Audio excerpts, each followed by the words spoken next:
between you and Dillian Whyte. Shocked quite a lot of people what was being said. Where's this come from, Frank? What's happened? What do you mean what's being said? What I said? But where it come from was I was obviously very interested, and still, I suppose in some ways I still am, in making Daniel Dubois, who's obviously fighting on Saturday, making the fight with him and Dillian. And unfortunately, Dillian got beat, and I was pleased that he got beat, not because of him, but the fact that he got the mandatory out the way that was going to get in the way of another obstacle, as I keep banging on about, knocking that down, so we can get to the fight with Tyson and AJ, because that's what everybody wants to see, and that's what we want to see. So that's what I was pleased about. And he's obviously pissed off about that, and I don't know why. I mean, it's not my fault he sat around for 1,000 days. You know, when he was the mandatory, remember, he was the mandatory contender in 2 different organisations. And again, not my fault. Tyson come back, within 6 months of coming back, we made the fight with the champion, the WBC champion. Remember, he was mandatory. We made the champion with Tyson Fury, Wilder. So the fact I've done better for my guy than Matchroom did for their guy, don't take that out of me. Go and look to them. That's not my problem. It's not their. Those are some words from Frank Warren as he addresses the back and forth with himself and Dillian Whyte. And again, he compares his accomplishments as a promoter to Eddie Hearn, which is the promoter of Dillian Whyte. And he blames it on Eddie Hearn that he didn't get his title shot. Okay. Before moving on, I have to counterpunch something.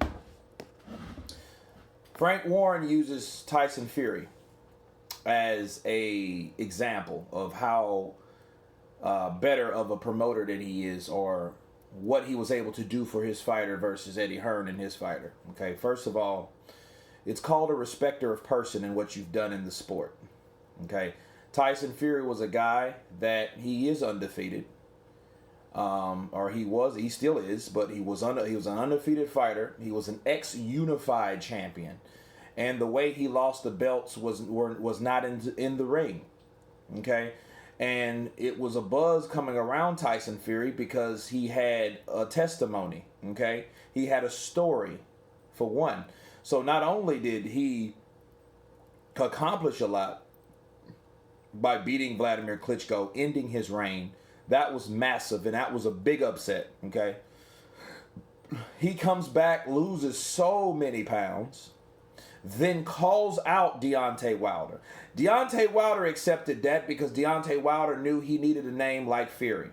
He didn't get the Klitschko fight because he wasn't allowed to, but he at least could beat the dude that beat Vladimir Klitschko, which was Tyson Fury. So I get why the appeal was there. And it's an easy fight because you got a guy that was 400 pounds, literally, over 400 pounds. And he lost a lot of weight on top of a lot of abuse to his body and mental problems to his brain. Why wouldn't a champion take a fight like that if you were looking for an easy fight? So when Deontay Wilder heard that Tyson Fury called him out, called him a Dulce, a bum, a one-trick pony, and this, that, and the other, he was like, yeah, I'll take that on. Deontay Wilder is notorious for that type of things.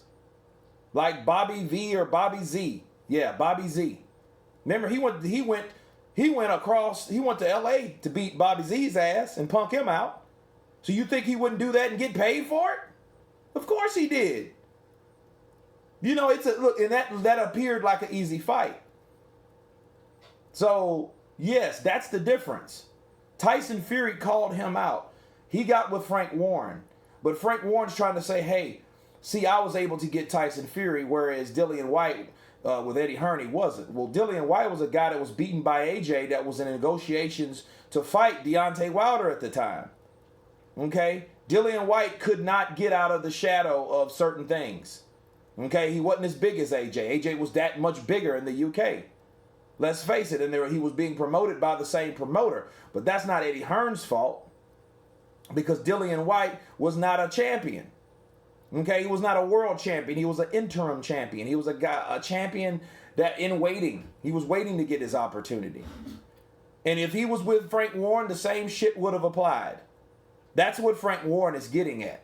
So I just had to counterpunch that real quick to show you the differences between Tyson Fury's situation with Frank Warren and Dillian Whyte's situation with Eddie Hearn. Let's continue. That's down to them. He's had lots and lots of opportunities, and we'll see where we go. So, at the end of the day, you think about it. Those 1,000 days he was waiting, for probably about 300-400 of those days, Tyson was sitting in a pub, and look where he's come back from.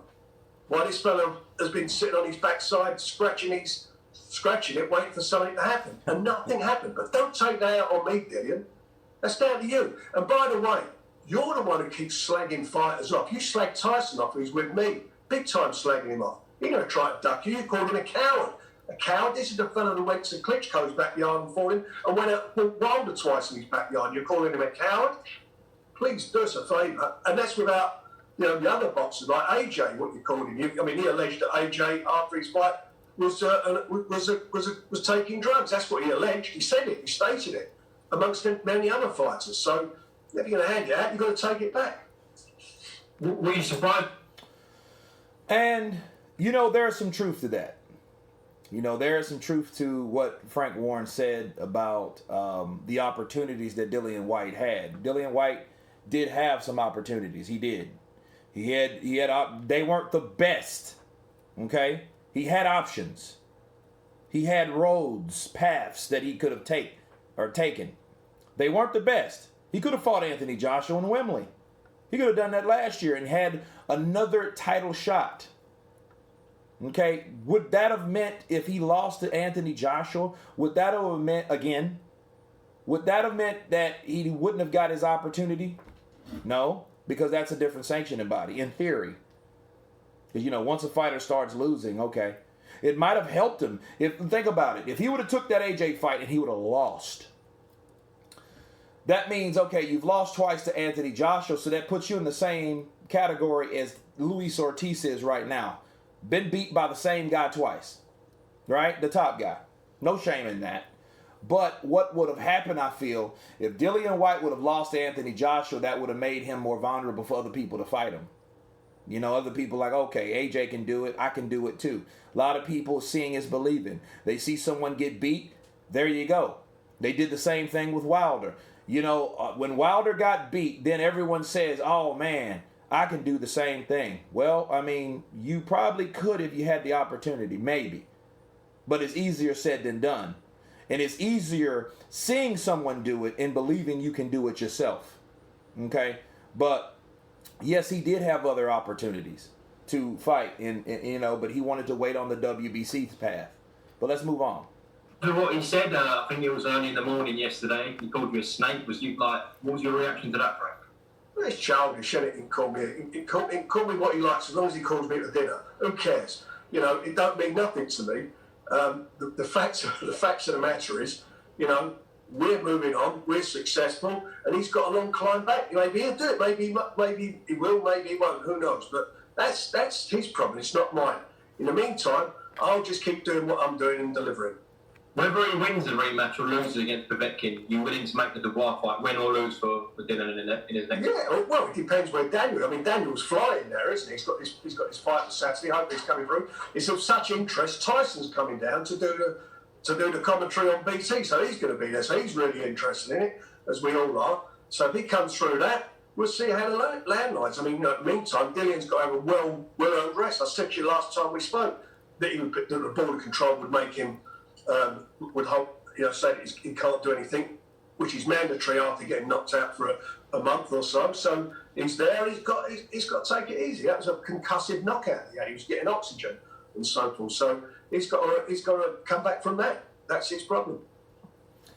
So those are the words again of Frank Warren, as I conclude on hearing Frank Warren. I feel that Frank, of course, he's happy about it, as he told you. He's in a real good position. He feels good because Dillian Whyte was a problem for a lot of people. Let's face it. He was a problem for a lot of people. They wanted to get Dillian Whyte out of there. They just didn't know how. And this is their way out. So a lot of people, are, including Frank Warren was one of them. Now, for Dillian Whyte calling Frank Warren a effing snake,